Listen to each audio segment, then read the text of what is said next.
Hare Krishna. Question: why does a devotee need to do Apara Dharma? The Bhagavatam says that the Apara Dharma is Kaitava Dharma, it is a cheating religion, and therefore one should practice pure devotional service. Savai pumsam paro dharmo. The Bhagavad Gita also says Sarva dharman parityajya mam ekam sharanam vraja. Just give up all varieties of religion and surrender to me. Then why does a devotee need to do Apara Dharma? Answer: because for a devotee, even the performance of aparadharma is a means of executing paradharma. The difference between aparadharma and paradharma can be understood in two ways. One is through the actions, and the second is through the motivations. So, in a technical point of view, aparadharma is the dharma according to varnashram. So somebody may act as a Brahmana, Kshatriya, Vaishya, Shudra, or Brahmachari, Grihastha, Vanaprastha, Sannyasi, like that. So now we see Sri Chaitanya Mahaprabhu openly proclaimed, Naham Vipro Nacha Narpatir Vanasto Yatirva, Naham Varni Nacha Grahapatir, like that, Naham Vipro Nacha Narapatir, Napi Vaishyo Na Shudro, Naham Varni Nacha Grahapatir, Vanastho Yatirva. So he gives up his identification with both all Varnas and all Ashramas. And he says, Gopi Bhartur Pad Kamalayor Dasa Dasanu Dasa. He says, I am the servant of the gopis, servant of the Lord of the gopis, that is Krishna. So even after describing all this, how did Lord Chaitanya Mahaprabhu behave? He behaved as a sannyasi. And as a sannyasi, he avoided contact with the opposite sex. And he was extremely strict about that. So, is it that his actions are not in harmony with his statements? No. We have to understand that as long as we are in the material world, we have to be situated somewhere in the material world. So a devotee is in one sense transcendental to all Varanas and Ashrams.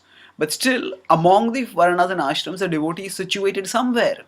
And wherever the devotee is situated, the devotee has to perform the duties of that particular Varana or Ashram.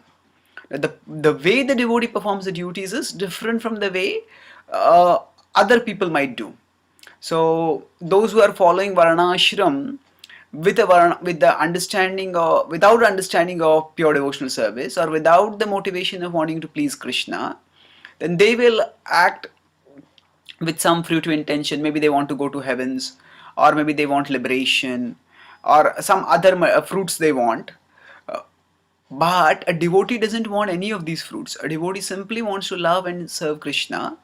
And the Apara Dharma involves practicing of pure devotional activities by which one serves Krishna. And when the devotee does Aparadharma also. So Paradharma is for practicing pure devotional service, and Aparadharma is done for the sake of the maintenance of the body, is done for the sake of setting an example for society, is done for maintaining the order in society, but it is done with the motivation of pleasing Krishna.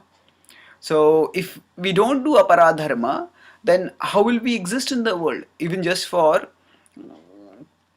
maintaining ourselves? We have to do something. Niyatam kuru karmatvam karmajyayo ya karmana sharira yatra pichate na prasiddheda karmana. So Krishna says sharira yatra, that the soul is having a yatra, a journey through this body, and while going on this journey through the body, the soul also, the body needs to be maintained. Na prasiddheda karmana, one cannot maintain that. Now we can see in the Bhagavad Gita also that Krishna told Arjuna Sarva Dharman Parityajya.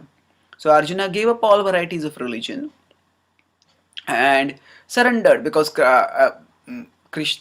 Arjuna confirmed what Krishna was telling, or reaffirmed it by saying Karishye Vachanam Tava in 18.73. And yet what did Arjuna do after that? He fought. So he fought according to Kshatriya Dharma.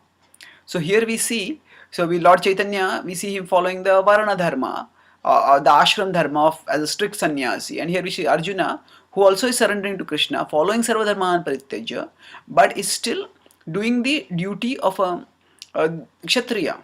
So essentially, as devotees, for us, the practice of transcendence is something which is important, and that is our ultimate aspiration. And there are activities that focus directly on transcendence. They are paradharma, and they we practice as a central part of our sadhana, and that is the aspiration that we carry into our performance of aparadharma also. So in that sense, the aparadharma and paradharma distinction can be in terms of action and in terms of motivation. So in terms of action, the difference is very crystal clear. The activities of pure devotional service are paradharma, and the activities of varnashram and everything else will be aparadharma. Of course, some of the activities may be adharma also, but with respect to this particular context in question, there is another classification that we can have from the point of motivation. So a devotee does paradharma activities for the sake of pleasing Krishna and developing love for Krishna, and the devotee, while living in the material world, has to act some way. So the devotee does the activities of aparadharma for the sake of bodily maintenance and maintenance of social order, and these activities are also done with the motivation of aparadharma. That means with the desire for pleasing Krishna, loving Krishna, and with that purpose when they are done, then actually such a aparadharma is not to be given up. Such a paradharma is to be performed. And of course, Parikshit Maharaj gave up his aparadharma also because he was on the verge of death. But that same Bhagavatam, which was told to Parikshit Maharaj, also tells the story of Maharaj Priyavrat. And he had renounced the world, but he was told to come back and take up the responsibilities because that's what was required. There were no descendants from the side of Maharaj Uttanpad, and therefore Priyavrat had to take up the responsibility of ruling. So, and he came back.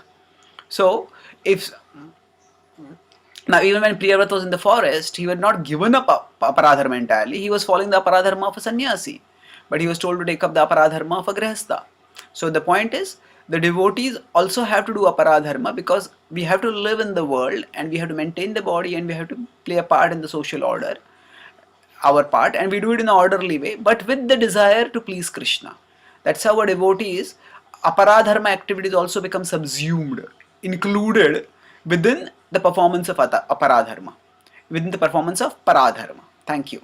Hare Krishna.